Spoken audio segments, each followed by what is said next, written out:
சமீபத்துல ஒரு பேஷண்ட் வந்திருந்தாரு. அவருக்கு கால் பகுதியில எலும்பு முறிவு ஏற்பட்டு பிளேட் வச்சிருக்காங்க. வேற ஒரு டாக்டரை பார்த்ததுக்கு அவரு என்ன சொல்லியிருக்காருன்னா, எக்ஸ்ரேல 2 மாசம் ஆகியும் இந்த போன் ஹீலிங், இந்த எலும்பு கூடுவதற்கான சாத்தியக்கூறு தெரியல.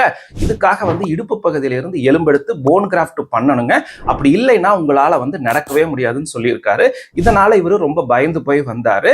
2 மாசத்துல எல்லாத்துக்கும் சொல்லி வச்ச மாதிரி எலும்பு முறிவு கூடாதுங்க. ஒவ்வொருத்தருக்கும் வித்தியாசப்படும். பெரும்பாலான ஆர்த்தோ இன்ஸ்டிடியூட்ஸ் FDA நான் யூனியன் டெஃபினிஷன் தான் அக்செப்ட் பண்றாங்க.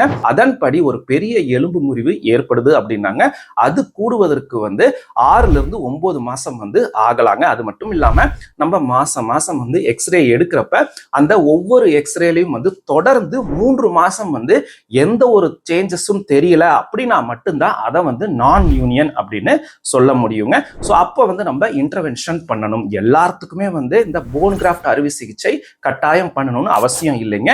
ஏன்னா இதுதான் பெஸ்ட் ரிசல்ட் கொடுக்கும். ஆனா இது மட்டும் இல்லாம PRP சிகிச்சை இருக்கு, ஸ்டெம் செல் தெரப்பி சிகிச்சை இருக்கு. ரொம்ப காமனா யூஸ் பண்ற இந்த டெரிபெராடைட் இன்ஜெக்ஷன் மூலமா கூட அந்த ஸ்லோவா கூடிட்டு வர எலும்பு முறிவை முழுமையாக கூட வைக்க முடியும்.